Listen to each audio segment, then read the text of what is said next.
In the near future, on planet Earth, many kinds of creatures once coexisted on this verdant planet, but after countless wars and untold environmental destruction, the planet plunged into an ice age.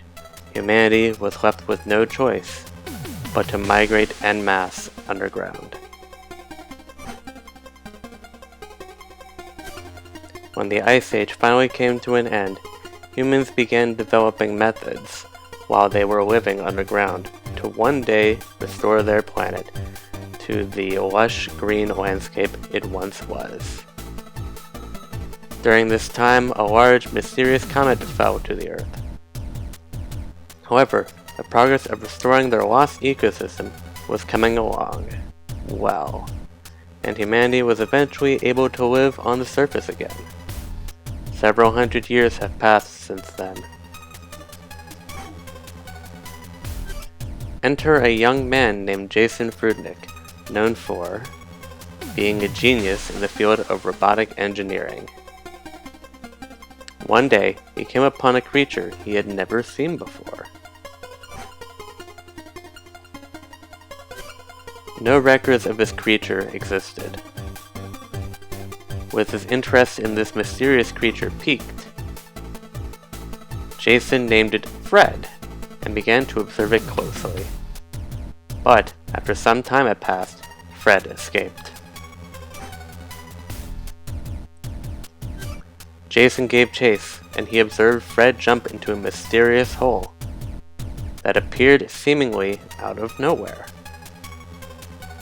He was rather astonished by the phenomenon he witnessed, but Jason followed Fred down the same hole. He eventually found himself in a cave deep underground. That's where he discovered a large vehicle.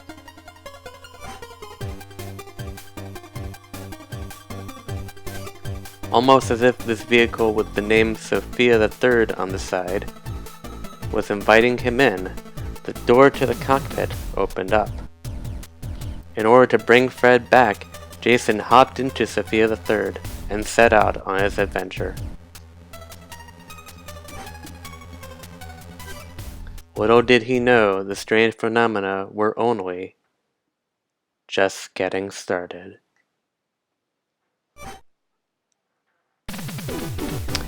This is Blaster Master Zero.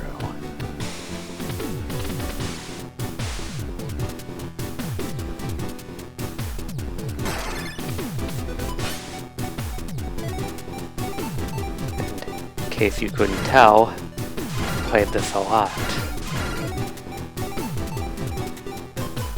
Let's get started.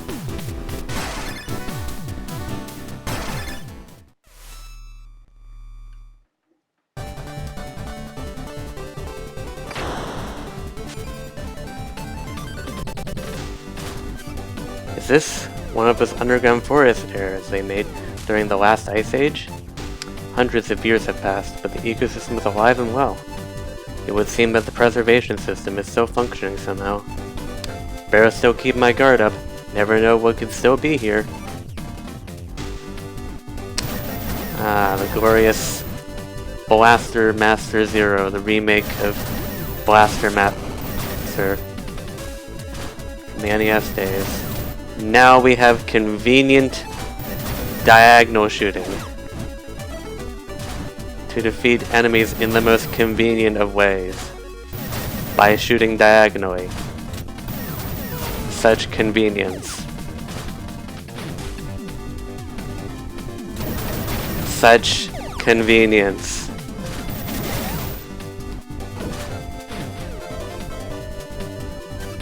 Fred's signal was definitely being transmitted from the forest area.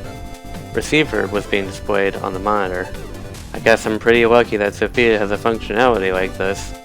With the receiver, I'm able to get a general idea of where Fred is. Can't help but wonder how Sophia could hack his signal though. And again, I don't really know how anything in this machine works yet. This is a save area. Can't go here in the tank, so we go down out of the tank. And hopefully not die horribly.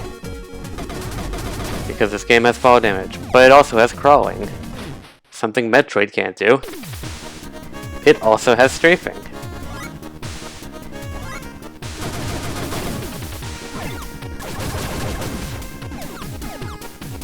Just gonna pop a grenade there. This is gonna be like half of this game's gameplay. Speaking of guns, we got a few different guns. And we got a map. One of the aspects I really love about this game is the gun system.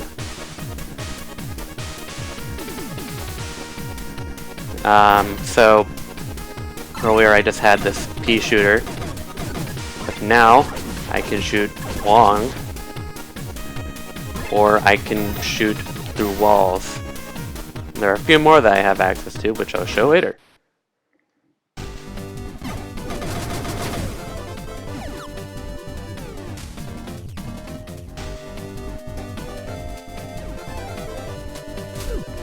Now that we're back in here, go shoot these little buggers. Speaking of the map, here it is. As you can see, some of these dungeons, they are dungeons, don't have anything. So, well, no bosses anyway. So I'm not gonna bother going in this one, because why would I?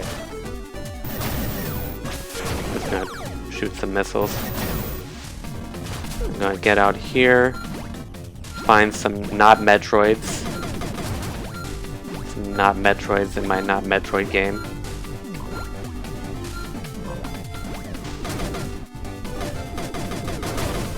Kill an Ammonite. That's what you gotta do.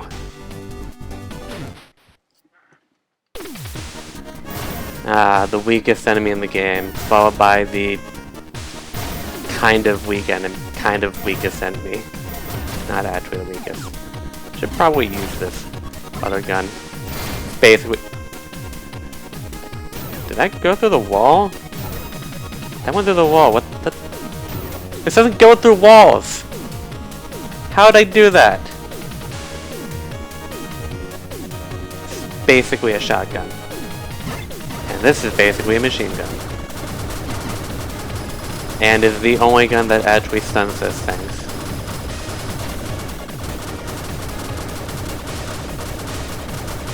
It's useful. Puts in good work sometimes.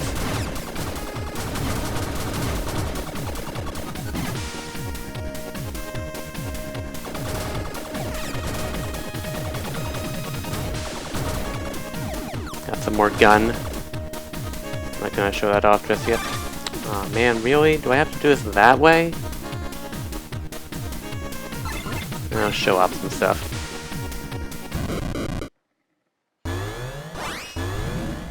Thousand vials. So, one of the things about this game is that almost every enemy and boss in the game has gun weaknesses, which is why they flash red and start shaking around. They're weak to my not shotgun. But why do that when I can use this? Debatably the best gun in the whole game. Takes a few more shots, but it hits everything. Basically. Just don't miss.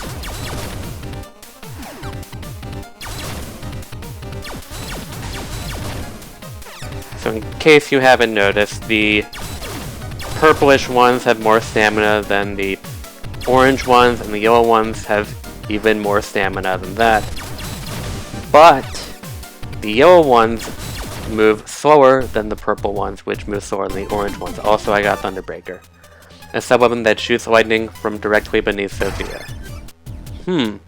This looks like this chip can restore one of Sophia's functions. The data analyzed by that chip is being displayed inside my helmet. I get the feeling that there are more chips like this out there. Makes me wonder just who in the world made all of this tech. Man, I don't have to dig into all of this, but I gotta focus on finding Fred.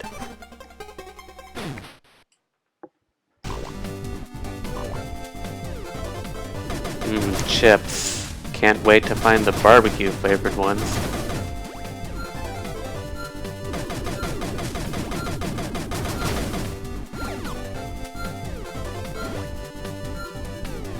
Not Metroid, get out of here. I'm tempted to call them a Mocktroid, but that already exists. So now we have Thunder, and also I don't know why I didn't just do this. Quick select right there. Also, these things are really obnoxious, so murder them when you get the ability to. Get the chance. There's a little save area over there. I can like crawl over to it, or I can just be a man. Just drive my tank over to it. Ow. We climb up with the jumping tank because it has hydraulics for some reason. All tanks have hydraulics, didn't you know? And there's this. We can't do anything about it though. We got this. It seems good. So, yeah. So just actually no. Go here. Get the best gun. Because they're weak to it. And it's also just really good in general. Why would you choose anything besides this gun? Except there are reasons to choose things besides this gun. Just because it's the best gun doesn't mean it's the best gun. Like, he didn't die in like 4 hits, like that last time. 2 hits, actually. Alright. We're gonna take our handy-dandy diffusion gun, that is not a shotgun, to this fight. Trap trappers. They trap and then they trap. That's... I'm not gonna say it. I'm not saying it. So in case you couldn't tell, these guys are based on the smaller blue enemies we fought earlier. I'm just standing right on top of them.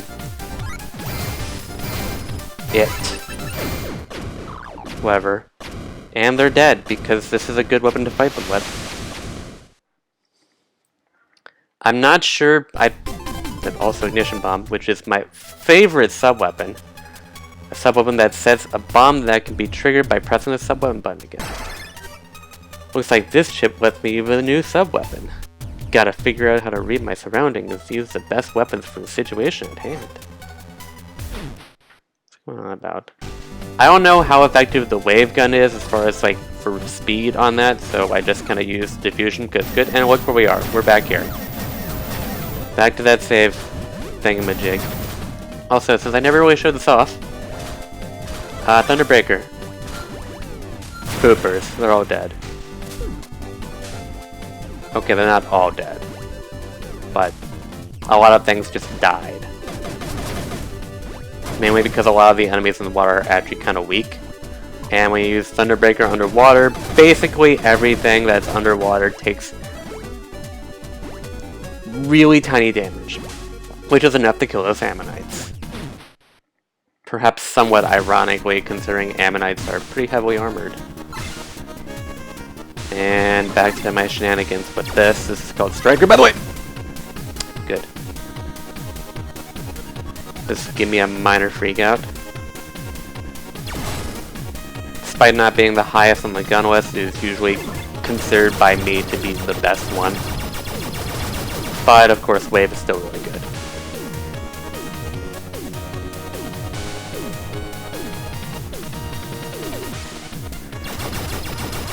Because it stuns like almost every enemy, if not every enemy. I haven't looked into that too much, but it very high probability of stunning something. I can't think of any enemies off the top of my head that doesn't stun, which makes it really good. Hi. Hi. You're dead. Also, in case it wasn't obvious, those blue enemies will only go after you based on the direction that they're looking. Some only go horizontally, some only go vertically. We don't talk about the other one. Not yet, anyway. And I'm just gonna be merciless and kill these enemies even though they're not, like, doing anything to me. Hi. Hi.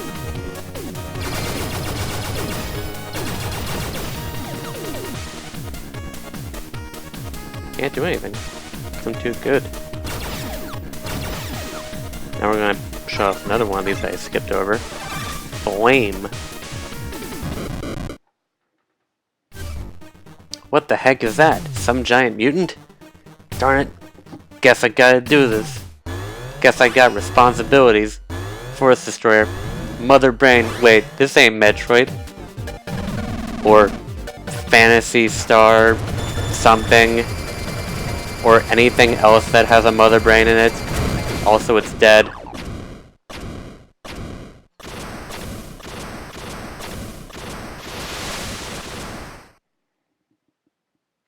Also, before I get to that, Hyper Shot. This powers up Sophia's main weapon. You can now defeat some enemies that you previously couldn't. So in case you didn't notice, when Mother Brain was charging up its attack, the grass turned, or I guess it withered, turned like a yellowy brown. And I think that's kind of a neat detail that's like never really shown off in any other boss in this game. Not that I demand that it be shown. Ow! Also, if you're Jason outside of your tank, you take double damage. Keep that in mind. Looks like Fred's signal isn't coming from the forest area anymore. Let's see. Looks like it's coming from some kind of residential area. It's actually pretty close by. Okay, let's get this show on a road. This is a show? What? This is a show. Also, my shots are bigger and they're more powerful. They're like hyper or something. Now these guys die in one hit. And these guys can be killed.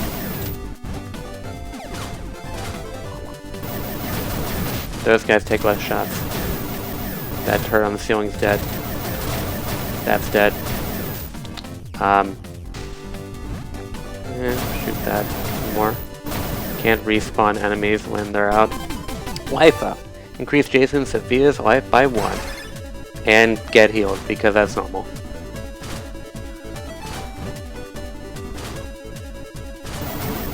Ow. Just gonna... Gosh, I hate these things so much.